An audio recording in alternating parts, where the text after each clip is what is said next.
और कृष्णा सोबती एक थोड़ा सा उच्च मध्यवर्गीय परिवार की थी, इसलिए उनके बारे में उनके समकालीन साहित्यकारों ने लिखा है कि एक मुगल शहजादियों की तरह वो रहती थी उसी रोज के साथ। और उनके व्यक्तिगत जीवन के बारे में किसी साक्षात्कार लेने वाले ने हिम्मत नहीं की कि उनके बारे में पूछे कि आपका पर्सनल लाइफ क्या है। गरिमा और गर्व के साथ जिंदगी जी थी और उनकी पढ़ाई 25 से पैदा हुई थी, शिमला, लाहौर, दिल्ली वगैरह में पढ़ाई की थी। और जो मिथिलेश सर बता रहे थे कि 2 साल हैदराबाद राजस्थान की सिरोहा में उस राजकुमार के क्या कहेंगे कि गवर्नेंस के रूप में काम किया था। उसके बाद फिर दिल्ली आ गई और दिल्ली सरकार में प्रौढ़ शिक्षा विभाग में बड़े वरिष्ठ पद पर 1980 तक काम किया। तो एक बड़ा ही सुदृढ़ उनकी पृष्ठभूमि थी। और जिन रचनाओं के बारे में पंकज सर बात कर रहे थे, तो सबसे खासियत उनकी ये है कि उनकी रचनाओं की बहुत तटस्थ होकर लिखती है। वो बहुत राग महसूस नहीं करती है अपने पात्रों के साथ या किसी खल पात्रों के साथ। वो बोलती भी है कि मेरे सृजन की कुंजी किसी आसक्ति में नहीं है, राग प्यार में नहीं, निहायत ठंडे विराम में गहराई से चीजों में डूबकर पूरी तरह उससे अलग हो जाने में है। किसी भी आकृति को आंकने बांधने की लंबी दूर प्रक्रिया न कभी आसान हुई है न बदली है। बड़ी बहुत ही तटस्थ भाव से चीजों को, और बोलती है किसी चीज को मैं अपनी हथेली पे जब लेती हूँ कि इस पे काम करना है, तो उसके सारे संबंधों को, उसके सारे अंतर्मन और बाह्य को, सबको समझने की कोशिश करती है बिना उससे जुड़ाव किए हुए। लेकिन उसके सारे इंटरेक्शंस को, उसके जो भी सगे संबंधी हैं, उसका अंतर्मन है, उसका मनोविश्लेषण है, सबसे जोड़ना चाहती हूँ। तभी इसलिए बहुत कम लिखा उन्होंने। 60 साल का उनका जो लेखन का वो है दौर है, 1950 से शुरू करके 2017 तक वो लिखा, 40 से 48 से। तो ये बड़ा वो बहुत ज्यादा नहीं लिखी। बच्चों के लिए जो है उनके उपन्यास जो है, डार सी बिछुड़ी 1958 में आई थी, मित्रों पर जानी, यारों की याद, तीन पहाड़, सूरजमुखी, अंधेरे के, जिंदगी नामा, दिलोदानी, समय सरगम 2017 में, पाकिस्तान गुजरात से हिंदुस्तान गुजरात तक। कहानी संग्रह 2 है, बातों के घेरे और ये लड़की, संस्मरण के बारे में हम हसमत भाग 1, हम हसमत भाग 2, और विविधा में सोबती एक सोहबत और सोबती बैत संवाद। बहुत कम है 60-70 साल के लेखन में। राजेंद्र जी कहते हैं कि कृष्णा जी ने लिखा बहुत कम है। लंबी कहानी या लघु उपन्यास जैसी 4-5 चीजें, 4-5 कहानियां 20-25 सालों की मात्र यही उपलब्धि है। लेकिन जो लिखने की शैली है, जो लिखती हैं वो, उस पर उनकी जो पंक्तियां हैं, जो पंकज सर आपका ध्यान खींचना चाह रहे थे।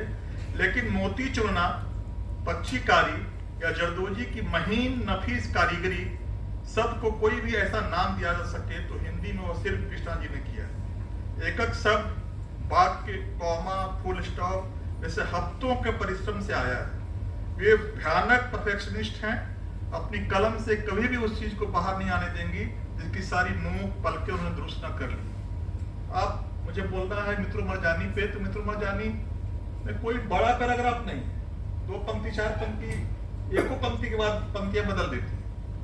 तो बहुत बड़े बड़े पैराग्राफ में बहुत लंबी कहानी लिखने का, उपन्यास लिखने का कोई अभ्यास ही नहीं होता। 1 पंक्ति 2 पंक्ति माने 4 पंक्ति 10 पंक्ति के लिए हफ्ता लगा सकती हैं कि वो कैसे परफेक्ट हो। तो ये कर रही है हमारी पुरखा कथाकार कि हम कम ही लिखेंगे, लेकिन जो लिखेंगे वो बहुत परफेक्ट लिखेंगे, और जिसके बारे में लिखेंगे उसके अंतर्मन को, उसके बाह्य जगत को पूरी तरह से जान के लिखेंगे। ये कितना ज्यादा इंस्पायरिंग है, प्रेरणादायक है हम लोगों के लिए। ये बड़ा महत्वपूर्ण है। मित्रों मरजानी के संदर्भ में विश्वनाथ त्रिपाठी कहते हैं कि ये प्रबंधात्मकता, जटिलता के साथ एक प्रबंधकात्मक रचना है। बहुत सारे परिवार, बहुत सारे पात्र, सबके स्वतंत्र व्यक्तित्व, सबको लेकिन सबका एक दूसरे से जुड़ाव, जटिलताएं तो हैं लेकिन गति भी है। ये बड़ा अद्भुत है, बहुत क्लासिकल तरह की, जैसे युद्ध और शांति वगैरह जिस क्लासिकल, गोदान जिस ढंग की क्लासिकल चीज है, आप उनकी रचनाओं में देखिएगा तो उसी ढंग से क्लासिकल चीजें हैं। और भाषा तो पंजाबी होने के कारण वो है दिक्कत थोड़ी सी। जब मैंने खरीदा था वो जिंदगी नामा वो दिक्कत हुई थी। 10 पेज पढ़ने के बाद लगा कि इतनी पंजाबी तो मतलब कि कैसे समझ में आएगी।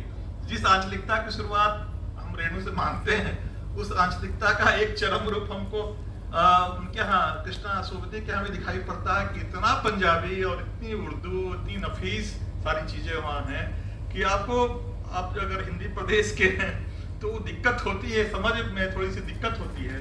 अगर थोड़ा सा भी अब पंजाब हरियाणा दिल्ली के आप कहीं हैं तो। और उनका ही मानना है, राजेंद्र यादव जी का, विश्वनाथ त्रिपाठी का और कृष्णा सोबती का, कि लेखन के लिए दो ही चीज तो महत्वपूर्ण है, स्मृति और कल्पना। स्मृति और कल्पना के आईने में ही आप जा सकते हैं अतीत में और वर्तमान में आ सकते हैं। जो काम आप सशरीर नहीं कर सकते हैं, वो कथाकार जो है, वो रचनाकार जो है, अपनी स्मृति और कल्पना के बल पे वो सारे पात्रों के अतीत में, उसके इतिहास में, उसके बचपन में, एक बूढ़ा व्यक्ति अपने बचपन को, अपनी माँ को याद कर रहा है मित्रों में जाने में। शुरुआत ही होती है वो बूढ़े ससुर के नींद टूटने पे, और वहां अपनी माँ के आंचल को याद कर रहा है, अपने दूध वाले दांत टूटने को याद कर रहा है। एक 70 साल 80 साल का वृद्ध व्यक्ति अगर स्वप्न में अपने दूध के दांत को याद कर रहा है, तो ये रचनाकार का ही खासियत है कि वो स्मृति और कल्पना के रथ पे सवार होके कहीं भी टाइम मशीन की तरह यात्रा कर सकता है। ये खासियत है और इसकी पूरा उपयोग किया है। और विश्वनाथ त्रिपाठी याद करते हैं हजारी प्रसाद द्विवेदी के उन शब्दों के कि शब्द मिलावा हो ही रहा, देह मिलावा नहीं। शब्द से शब्द तो मिल रहा है, अतीत का भी और वर्तमान का भी। भले देह से हम अतीत में नहीं जा सकते हैं या भविष्य में नहीं जा सकते हैं। ये खासियत है रचनाकार की। और मित्रों में जानी में क्या जो सौंदर्य है, या जिसको याद हम लोग करते हैं, उसकी वो रचना बहुत खराब अश्लील भी हो सकती थी, लेकिन वो स्त्री यौनिकता की बात करते हुए भी चूंकि वो किसकी लेखनी से निकल रही है, कृष्णा सोबती की एक संयमित लेखनी से निकल रही है, तो बड़ा अद्भुत ढंग से हमारे सामने सारी चीजें आती हैं। एक तो करती क्या है कि बड़ा ही एक संयुक्त परिवार का वितान खड़ा करती है, जहाँ वो ससुर भी हैं गुरदास जी और धनवंती सास भी हैं, उनके 3 बेटे हैं, बनवारी और सरदारी और दरबारी, 3 बहुएं हैं, सुहागो, मित्रों और फूला। और ये परिवार एक आइडियल के तौर पे रखती हैं वो, कि आप इसको रखिए, देखिए इसको। और मित्रों के मायके में जाती हैं, जहाँ उसकी माँ है केवल बालों, और जो उल्टा रही है वो कोई पिता होता उसके है नहीं, कौन पिता है, वो बड़ी गर्व के साथ बताती है कि माँ तो बड़ी काली क्वालिटी थी, मैं बहुत बुरी चिट्ठी हूँ।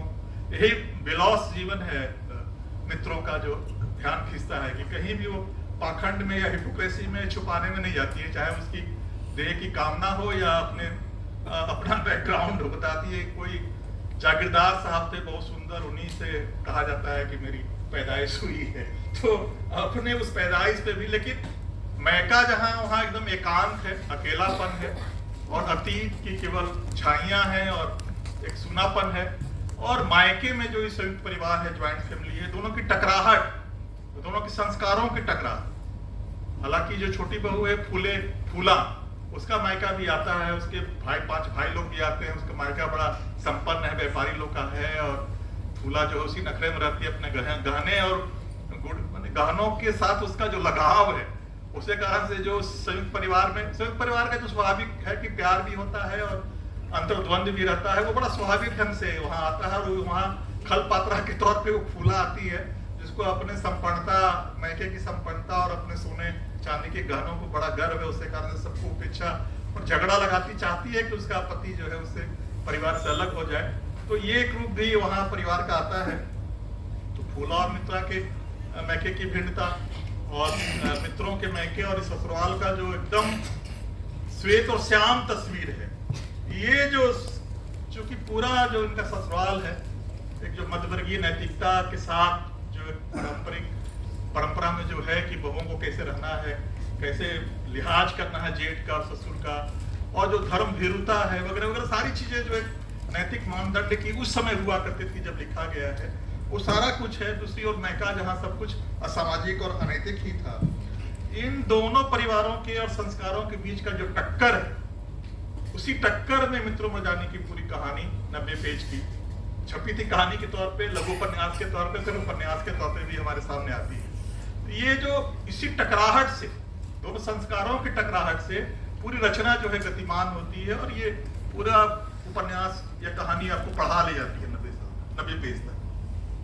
देह है वैसे नहीं, उसमें संकोच है कि देह है, देह की तपन भी है, क्योंकि वो जो सरदारी हैं उनके पति जो वो व्यवसाय में घाटा हो गया है, और उसके छोटे भाई ने जाकर उठा लिया है अपने आड़त आड़त के नाम पे पैसे बाजार से, और उसने जमा नहीं करवाया है। तो बाजार की बहुत वो माने दबाव में परिवार है, जो बड़े भाई हैं बनवारी और सरदारी, जो उस कारण से पत्नी पर ध्यान नहीं दे रहा। और पत्नी तो उस परिवार से आई है जहाँ देही सब कुछ था, देही सब धन था, देही सब चमक थी, देही सोना था, देही सब कुछ था।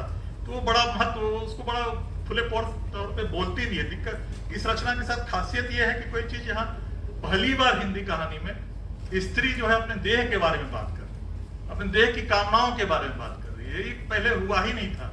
कम से कम हिंदी कहानी में सब चीज जिस ढंग से ढका छिपा जो हमारे परिवारों में होता है उस ढंग से आता था। तो ये देह के तपन का प्रस्तुतिकरण और प्रकटीकरण जिस ढंग से, जिस कुशलता के साथ हमारे सामने प्रस्तुत होता है, जिस संयमित भाव से, वो बड़ा अद्भुत है। और वो जो शरीर है वो सामाजिक तथ्य है, क्योंकि ये शरीर ही आदिम रूप से हमारे साथ है। और जो आदिम कुंठाहीनता है मित्रों की, वो भी रेखांकित होती है वहां पे। और ये जो अकुंठ शारीरिकता की कहानीकार ने जो हृदय प्रदान किया, क्योंकि वो ठीक है कि देह की तपन से परेशान है, लेकिन जो परिवार में जो झगड़े हो रहे हैं, पैसे जो चुकाने हैं, तो अपना पूरा गहना उठा के अपने पति को दे दी, जबकि उसकी छोटी देवरानी है, वो गहने के लिए पूरा वहां चल प्रपंच की हुई है, पूरा वहां नाटक उटक की हुई है, तनाव उसके गहने कारण है। लेकिन ये चूंकि परिवार के पर आ गया है कर्ज का बोझ, तो एक मिनट उसको संकोच नहीं होता है, अपने गहने लाके वो दे देती है। तो ये जो हृदय है इस अकुंठ शारीरिकता के पास, इस हृदय को जिस ढंग से मित्रों ये कृष्णाशोक्ति ने प्रस्तुत किया है, ये उनका कहना है विश्वनाथ त्रिपाठी का, ये बड़ा ऐतिहासिक और बड़ा ही ये महाकाव्यात्मक रूप से प्रकट होता है। क्योंकि प्रेम की जो अनुभूति है मनुष्य की, वो बहुत बाद में आई है। आदिम समय में तो देह ही प्रमुख थी और शरीर हमेशा से था, यौनिकता भूख प्यास के साथ नैसर्गिक तौर पे हमारे शरीर के साथ जुड़ा हुआ था।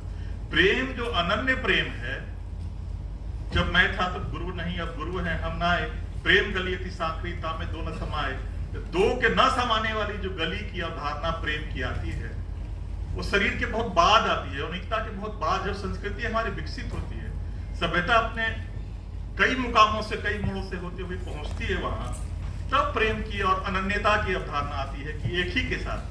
क्योंकि हमारे यहाँ अगर हम अपने यहाँ ही मिथकों में जाएं और विवाह के सारे ऐतिहासिकता को देखें उनको, तो कई तरह की चीजें आपको दिखाई पड़ेंगी। यहाँ यम यमी का संवाद दिखाई पड़ेगा, बहनी अपने भाई से पढ़े निवेदन कर रही है, ब्रह्मा और सरस्वती के संबंध दिखाई पड़ेंगे, और उर्वशी जो है वो इंद्र की प्रेयसी है और अर्जुन की माँ है, माँ जैसी है, वो पढ़े निवेदन कर रही है। अश्विनी कुमार दो भाई एक बहन के एक पत्नी के साथ रह रहे हैं, और द्रौपदी 5 पतियों के साथ रह रही है। तो ये जो विकास है इन मिथकों को देखेंगे तो ये देह से प्रेम की ओर का जो यात्रा है वो हजारों साल की यात्रा है। तब जाके ये परिपक्व हुई है सभ्यता संस्कृति, जो भाई बहन के बीच में, माँ बेटे के बीच में और पिता पुत्र के बीच में जो एक पवित्र और एक गरिमापूर्ण संबंध है, वो शुरू से एकदम नहीं था।